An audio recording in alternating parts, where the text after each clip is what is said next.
Hello மக்களே, welcome back to our channel. இன்னைக்கு நம்ம Harry Potter and philosopher's stone புக்கில் chapter 9 the midnight duel part 2 பார்க்கலாம். Let's get started.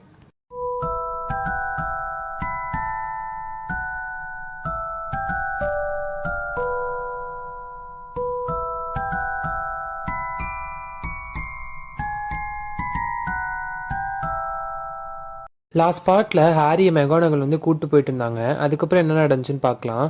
Harry வந்து McGonagall பின்னாடியே follow பண்ணிட்டு போயிட்டு இருந்தான். நம்மளை எங்கே கூப்பிட்டு போகிறாங்க, டம்பிள் டோர்ட்டு கூப்பிட்டு போகிறாங்களோ, ஒருவேளை நம்மளை வந்து எக்ஸ்பெல் பண்ணிடுவாங்களோ, ஒருவேளை ஹேக்ரிட் மாதிரி நம்மளும் எக்ஸ்பெல் பண்ணிட்டா நம்மளும் ஹேக்ரிட்க்கு அசிஸ்டண்ட்டாக இருக்கலாம் அப்படின்னு யோசிச்சுட்டு இருந்தான். அது மட்டும் அவன் வந்து நிறைய இமேஜினேஷன்லாம் பண்ணான். எப்படின்னா, இப்போ ராணு மற்றவங்களாம் வந்து வளர்ந்து விசார்ட்ஸ் ஆவாங்க, நம்ம மட்டும் இப்படி ஹேக்ரிட் கூட வந்து கிரவுண்டை பார்த்துக்கணும், அந்த மாதிரி ஆகிடுவோம் அப்படின்ற மாதிரிலாம் அவன் இமேஜின் பண்ணிகிட்டே வந்துட்டு இருந்தான். ப்ரொஃபஸர் மெகானகல் வந்து ஹாரியை ஒரு ரூமுக்கு வெளியே வெயிட் பண்ண சொல்லிட்டு கதவை திறந்துட்டு உள்ளே போனாங்க. எக்ஸ்கியூஸ் மீ ப்ரொஃபஸர் ஃப்ளிட்விக், நான் உட்டை கொஞ்சம் நேரத்துக்கு கடன் வாங்கிக்கட்டா அப்படின்னு கேட்டாங்க. உட்டா? ஓ, உட்டுனா பெரம்பா, அதை தான் என் மேலே பயன்படுத்த போகிறாங்களா அப்படின்னு ஹாரி நினச்சிட்டு இருந்தான். ஆனால் உட்டுனா அது ஒரு மனுஷன். அவன் வந்து ஒரு 5th இயர் படிக்கிற ஒரு ஸ்டூடெண்ட்டு. ஃப்ளிட்விக்கோட கிளாஸ்ல இருந்து அப்படியே ஒரு மாதிரி கன்ஃபியூஷனோட வெளியே வந்தான். ப்ரொஃபஸர் மெகானகல் வந்து வெளியே வந்ததுக்கப்புறம் 2 பேர் என்னை ஃபாலோ பண்ணுங்க அப்படின்னாங்க. உட்டு வந்து அப்படியே ஒரு மாதிரி கியூரியஸாக ஹாரியை பார்த்துட்டே வந்துட்டு இருந்தான். ப்ரொஃபஸர் மெகானகல் வந்து இங்கே தான் அப்படின்னு கை காமிச்சு ஒரு ரூமை காமிச்சாங்க. அந்த ரூம் வந்து எம்டியாக இருந்துச்சு. அந்த ரூமில் வந்து பீவ்ஸ் இருந்தான். அவன் வந்து அந்த ரூடான வேர்ட்ஸ் எல்லாம் பிளாக் போர்டில் எழுதிட்டு இருந்தான், கெட்ட வார்த்தைங்கள்லாம். பீவ்ஸ் வெளியே போ அப்படின்னு மெகானகல் கத்துனாங்க. பீவ்ஸும் அந்த சாக் பீஸை வந்து டஸ்ட்பினில் போட்டு அவன் அப்படியே மெகானகலை திட்டிக்கிட்டே அப்படியே போயிட்டு இருந்தான். அவன் போனோடனே மெகானகல் கதவை டப்புன்னு சாத்திட்டு அந்த 2 பசங்களையும் பார்த்து, பாட்டர், இதுதான் ஆலிவர் வுட், நான் நம்ம டீமுக்கு கரெக்டான சீக்கிரம் கண்டுபிடிச்சிட்டேன் அப்படின்னாங்க. நீங்கள் சீரியஸாக தான் சொல்கிறீங்களா ப்ரொஃபஸர் அப்படின்னு வுட்டு கேட்டான். அப்சல்யூட்லி அப்படின்னு மெகானகல் சொன்னாங்க. அந்த பையனுக்கு நேச்சுரலாகவே டேலண்ட் இருக்குது, நான் இது வரைக்கும் இந்த மாதிரி பார்த்ததே இல்லை. ரூம் ஸ்டிக்கில் அதுதான் உன்னோட ஃபர்ஸ்ட் டைம் பாட்டர் அப்படின்னு கேட்டாங்க. ஹாரி வந்து அப்படியே தலையாட்டினான். ஹாரிக்கு வந்து இங்கே என்ன நடக்குதுன்னே புரியல. ஆனால் இவன் வந்து எக்ஸ்பெல் ஆக மாட்டான்னு மட்டும் அவனுக்கு புரியுது. மெகானகல் வந்து வுட்டுட்ட சொல்லிட்டு இருக்காங்க. அவன் வந்து 50 அடி உயரத்தில் வந்து அதை பிடிச்சான், அவனை வந்து ஸ்க்ராட்ச் கூட பண்ணிக்கல, சார்லி வீஸ்லியால் கூட இது முடிஞ்சிருக்காது அப்படின்னு சொன்னாங்க. வுட்டு வந்து என்னமோ அவனோட கனவெல்லாம் நினைவான மாதிரியே வந்து ஹாரியை பார்த்துட்டு இருந்தான். இது வரைக்கும் குட்ரிட்ஜ் கேமை நீ பார்த்துருக்கியா பாட்டர் அப்படின்னு கேட்டான். மெகானகல் சொன்னாங்க, இவன் தான் வுட்டு பாட்டர், இவன் தான் குட்ரிட்ஜ் கிரிஃபண்டோர் டீமோட கேப்டன் அப்படின்னு சொன்னாங்க. நம்ம இன்னும் சீக்கிரக்கு ஏதாவது பண்ணணும்னு சொல்லி வுட்டு வந்து ஹாரி அப்படியே சுற்றி ரவுண்ட் பண்ணி அப்படியே பார்த்தான். நல்ல ஸ்பீடாக நல்ல லைட்டாக இருக்கான். ஆனால் வந்து இவனுக்கு ஒரு டீசெண்டான ப்ரூம் வாங்கணும் ப்ரொஃபஸர், ஒரு நிம்பஸ் 2000 இல்லாட்டி க்ளீன் ஸ்வீப் 7 வாங்கணும் அப்படின்னு சொன்னான். நான் இதை பற்றி டம்பிள் டோர்ட்ட பேசுகிறேன், நம்மளால் இந்த ஃபர்ஸ்ட் இயர் சேரக்கூடாதுன்ற ரூலை வந்து வளைக்க முடிஞ்சதுன்னா நல்லாயிருக்கும். இல்லாட்டி நம்ம லாஸ்ட் டைமை விட பெட்டர் டீம் தேடணும். லாஸ்ட் டைம்லாம் மேட்ச்சில் தோத்துட்டு ஸ்லித்தரின்ஸ் கூட எவரெஸ்ட் நேம் கிட்ட மூஞ்சி காட்ட கூட முடியல ஒரு வாரத்துக்கு அப்படின்னு சொல்லிட்டு ஹாரியை பார்த்து, ஹாரி நீ நல்லா ட்ரைன் பண்ணணும் ஹார்டா, இல்லாட்டி நான் உனக்கு பனிஷ்மெண்ட் கொடுத்துருவேன் அப்படின்னு சொல்லிட்டு ஹாரியை பார்த்து சிரிச்சாங்க. உங்கள் அப்பா அவனை நினச்சி பெருமைப்படுவார், ஏன்னா அவர் ஒரு எக்ஸலண்ட்டான குடிச் பிளேயர் அப்படின்னு சொன்னாங்க.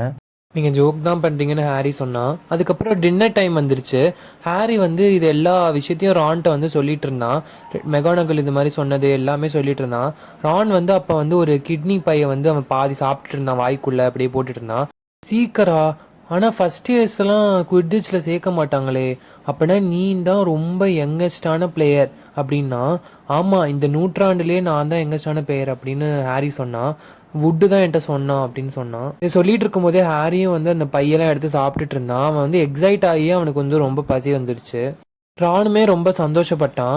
நான் வந்து அடுத்த வாரத்துலேருந்து ட்ரைனிங் ஸ்டார்ட் பண்ண போகிறேன் அப்படின்னு சொன்னான். வுட்டு வந்து எனக்கு இது சீக்ரெட்டாக வச்சுருக்க சொல்லியிருக்கான், அதனால் யார்ட்டையும் நீ சொல்லாத அப்படின்னு ரான்ட்ட சொல்லிட்டு இருந்தான். அப்போ தான் வந்து கரெக்டாக ஃப்ரெட்டும் ஜார்ஜும் ஹாலுக்கு வந்தாங்க. ஹாரியை பார்த்து ஓடி வந்தாங்க. வெல்டன் அப்படின்னு ஜார்ஜ் வந்து அப்படியே பொறுமையாக சொன்னான். வுட்டு வந்து எங்கள்கிட்ட எல்லாத்தையும் சொல்லிட்டான், நாங்களும் அதே டீமில் தான் இருக்கோம், பீட்டஸாக இருக்கோம். நான் சொல்கிறேன், கண்டிப்பாக இந்த வருஷம் குட்ரிட்ஜ் கப்பை நம்ம தான் ஜெயிப்போம். சார்லி போனதுலேருந்து நம்ம குட்ரிட்ஜ் கப்பே ஜெயிக்கல, பட் நீ ஒரு நல்ல பிளேயராக இருப்ப, நம்ம கண்டிப்பாக ஜெயிப்போம். இதை வந்து வுட்டு எங்கள்கிட்ட சொல்கிறப்ப குதிச்சுட்டு தான் சொல்லிட்டு இருந்தான் அப்படின்னு சொன்னான். இனிவே நாங்கள் கிளம்புறோம். லீ ஜார்டன் வந்து ஸ்கூலை விட்டு வெளியே போகிறதுக்கு சீக்ரெட் பேசேஜ் கண்டுபிடிச்சிட்டேன் அப்படின்னு சொன்னான். அது வந்து கண்டிப்பாக அந்த கிரகோரி ஸ்டாச்சுக்கு பின்னாடி தான் இருக்கும். நாங்கள் ஃபஸ்ட் வீக்லேயே அதை கண்டுபிடிச்சிட்டோம். சரி பார்க்குறோம் அப்படின்னு சொல்லிட்டு ஃப்ரெட்டும் ஜார்ஜும் போயிட்டாங்க. அவங்க போன உடனே மால்ஃபாயும் கிராப் அண்ட் கோயலும் வந்துட்டாங்க. உன்னோட கடைசி சாப்பாட்டை சாப்பிட்றிய பாட்டர், எப்போ உனக்கு ட்ரெயின் வருது மகிள்ஸ் வேர்ல்டுக்கு போக அப்படின்னு கேட்டான். மால்ஃபாய் அப்படி சொன்னதுக்கப்புறம் என்ன அவனுக்கு திருப்பி தைரியம் வந்துருச்சு போல. திருப்பி வந்துட்டியா உன்னோட லிட்டில் ஃப்ரெண்ட்ஸ் எல்லாம் கூட்டிட்டு அப்படின்னு ஹாரி சொன்னான். அங்கே கிராபாலையும் கோயலாலையும் கூட ஒன்றுமே பண்ண முடியல. ஏன்னா அங்கே வந்து டீச்சர்ஸ்லாம் இருந்தாங்க அந்த ஹை டேபிளில். அதனால யாராலையுமே எதுவும் பண்ண முடியல. அவங்க வந்து அப்படியே கையை முறுக்கிக்கிட்டு அப்படியே கோவமாக தான் இருந்தாங்க. அதை தவிர அவங்களால வேற எதுவும் பண்ண முடியல. நான் உன்னை எப்போ வேணால் தோக்கடிப்பேன். இன்னைக்கு ராத்திரி வரியா? விசார்ட்ஸ் டியூல் வச்சுக்கலாம். வான்ஸ் மட்டும்தான், கான்டாக்டே இருக்கக்கூடாது. என்ன ஓகேவா அப்படின்னு கேட்டான். பாட்டர் உனக்கு விசார்ட்ஸ் டியூல் என்னன்னே தெரியாதா அப்படின்னு கேட்குறான் மால்ஃபாய். கண்டிப்பாக அவனுக்கு தெரியும். நான் தான் ஹாரியோட செகண்டு. உன்னோடது யாரு அப்படின்னு கேட்டான். மால்ஃபாய் வந்து அப்படியே கிராபையும் கோயிலையும் பார்த்துட்டு கிராப் அப்படின்னு சொன்னான். நடுராத்திரி ஓகேவா, நம்ம அந்த ட்ராஃபி ரூம்ல பார்க்கலாம், அது எப்பவுமே திறந்து தான் இருக்கும் அப்படின்னு டிராக்கோ சொல்லிட்டு போயிட்டான். டிராக்கோ போனதுக்கு அப்புறமா ரானும் ஹாரியும் ஒருத்தர் பார்த்துக்கிட்டாங்க. விசார்ட் டூயல்னா என்ன, அப்புறம் நீ செகண்ட்னு சொன்ன அப்படின்னா என்ன அப்படின்னு கேட்டான். செகண்ட்னா இப்போ நீ இறந்துட்டினா உனக்கு பதிலாக நான் டூயல் பண்ணுவேன்னு அப்படியே கேஷுவலாக ரான் சொன்னேன். சொல்லிட்டு அப்படியே ஒரு பையை அப்படியே எடுத்து சாப்பிட்டுட்டு இருந்தான். அப்படியே ஹாரி வந்து ஃபேஸ்லாம் ஒரு மாதிரி ஆயிடுச்சு. அதுக்கப்புறம் ஹாரியை பார்த்துட்டு, ஆனால் மக்கள்லாம் வந்து ப்ராப்பரான டியூவில் தான் இருப்பாங்க, உண்மையான விசார்ட்ஸ் கூட சண்டை போட்டாதான். நீங்கள் 2 பேரும் என்ன பண்ணுவீங்கன்னா ஜஸ்ட் ஸ்பார்க்கை தான் ஒருத்தர் மேலே ஒருத்தர் போயிட்டுப்பீங்க. ஸோ இதனாலலாம் யாரும் ரியல் டேமேஜ் படுத்திக்க மாட்டீங்க, இதனாலலாம் யாரும் சாக மாட்டீங்க அப்படின்னு சொன்னான். அவன் நீ வரமாட்டேன்னு தான் நினச்சிருப்பான் அப்படின்னு ரான் சொன்னான். ஆனால் நான் வாண்டு எடுத்து ஆட்டும் போது அதுலேருந்து ஒன்றுமே வரலன்னா என்ன பண்ணுறது அப்படின்னு ஹாரி கேட்டான். வாண்டை தூக்கி போட்டு அவன் மூக்குல ஒரு குத்து அப்படின்னு ரான் சொன்னான். எக்ஸ்கியூஸ் மீ அப்படின்னு ஒரு சவுண்டு கேட்டுச்சு. அவங்க 2 பேரும் திரும்பி பார்த்தாங்க. அது வந்து ஹெர்மோயினி தான். ஒரு மனுஷன் நிம்மதியாக சாப்பிட கூட முடியல அப்படின்னு ரான் சொன்னான். ஹெர்மோயினி வந்து அவனை இக்னோர் பண்ணிட்டு ஹாரி கிட்ட பேச போனா. நீங்க மால்ஃபாய்ட்ட பேசினதை வந்து நான் வந்து தெரியாம கேட்டுட்டேன் அப்படின்னு சொன்னான். நீ தெரிஞ்சுதான் கேட்டிருப்ப அப்படின்னு ரான் சொன்னான். நீங்க வந்து இந்த மாதிரி ராத்திரிலாம் ஸ்கூல்ல வந்து சுத்தக்கூடாது, அப்படி பண்ணீங்கன்னா கிரிஃபண்டோரோட பாயிண்ட்ஸ் போயிடும், நீங்க மட்டும் பிடிபட்டீங்கன்னா எல்லாமே போயிடும், நீங்க ரொம்ப செல்ஃபிஷா நடந்துக்காதீங்க அப்படின்னு சொன்னான். இதுல நீ தலையிடாத அப்படின்னு ஹாரி சொன்னான். ரான் வந்து குட் பை அப்படின்னு சொல்லிட்டு 2 பேரும் போயிட்டாங்க. ஹாரி வந்து முழிச்சே படுத்திருந்தான். ஏன்னா வந்து அவன் டீனும் சீமஸும் தூங்குறாங்களா அப்படின்னு பார்த்துட்டு இருந்தான். அங்கே வந்து நெவில் வந்து அவங்க இல்லை, ஹாஸ்பிட்டல் விங்கில் தான் இருந்தான். ரான் வந்து அவங்களுக்கு ஃபுல்லாக ஈவினிங் ஃபுல்லாக அவனுக்கு வந்து அட்வைஸ் கொடுத்துட்டே இருந்தான் எப்படி டியூவல் பண்ணுறதை பற்றிலாம். அவங்க மட்டும் உன்னை வந்து கேர்ஸ் பண்ணாங்கன்னா நீ வந்து அவங்கள வந்து ஏமாத்திடு அப்படின்னு சொல்லிட்டு இருந்தான்.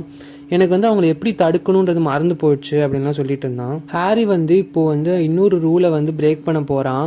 அவன் வந்து மிஸ்ஸஸ் நாரிஸ்டையும் ஃப்ளிட்ஜ்டையும் மாட்டிக்கிறதுக்கான சான்ஸ் வந்து நல்லாவே இருக்குது.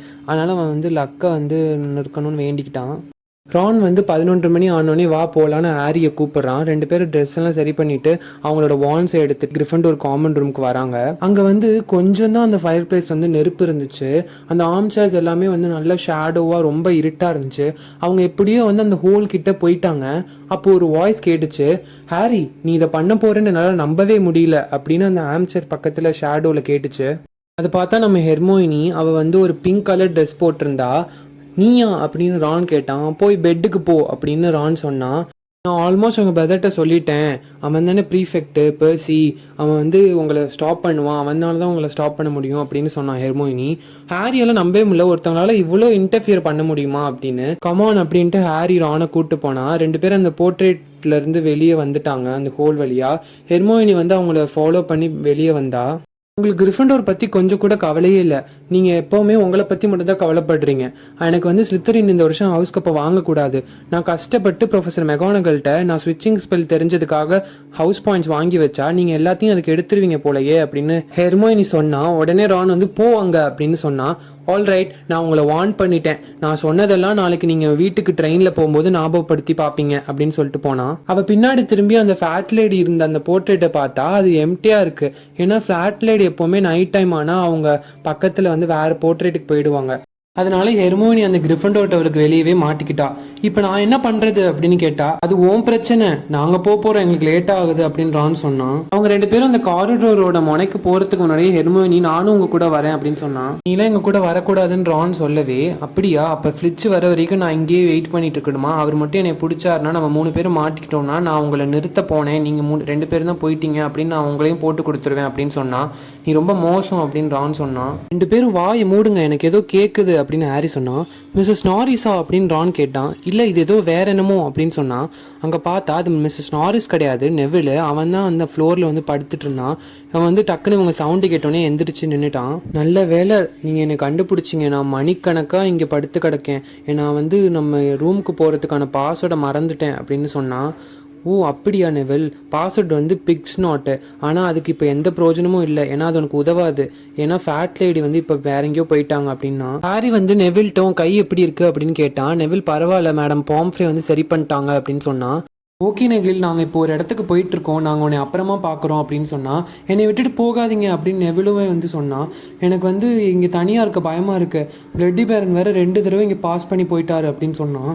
ரான் வந்து அவனோட வாட்சை பார்த்தான். அப்புறம் ஹெர்மோயினியும் நெவிலையும் பார்த்து, உங்கள் 2 பேரால் மட்டும் நான் பிடிபட்டோம், நான் வந்து ரெஸ்ட்டே எடுக்காமல் ப்ரொஃபஸர் குரில் சொன்ன இந்த கேர்ஸ் ஆஃப் த போகிஸை கண்டுபிடிச்சி அதை வந்து எப்படியாவது நான் கற்றுக்கிட்டு உங்கள் 2 பேர் மேலேயும் யூஸ் பண்ணிடுவேன் அப்படின்னு சொன்னான். ஹெர்மோயினி வந்து அதை எப்படி யூஸ் பண்ணுறது அப்படின்னு ரானுக்கு சொல்கிறதுக்காக வாயை திறந்தா. ஹாரி வந்து டக்குன்னு வந்து அவனை ஸ்டாப் பண்ணிட்டா. அதுக்கப்புறம் அவங்க காரிடோர்ஸ்லாம் அப்படியே நடந்து போனாங்க. அந்த மூன் லைட்லாம் வந்து அப்படியே அந்த விண்டோஸ் வழியாக வந்துட்டு இருந்துச்சு.